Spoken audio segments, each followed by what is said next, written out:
keyboard option. This pink wireless keyboard is very easy to use, very pretty, is a nice touch to any desktop. It is wireless, so it does come with a USB connection that you just, like a little USB, a little connection that you just plug into one of your USB ports in the back of your desktop.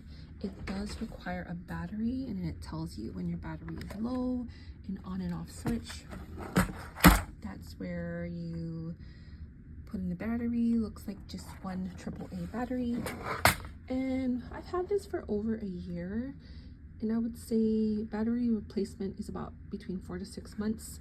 However, I do use my keyboard daily, so I am using it a lot more than usual because this is a work setting.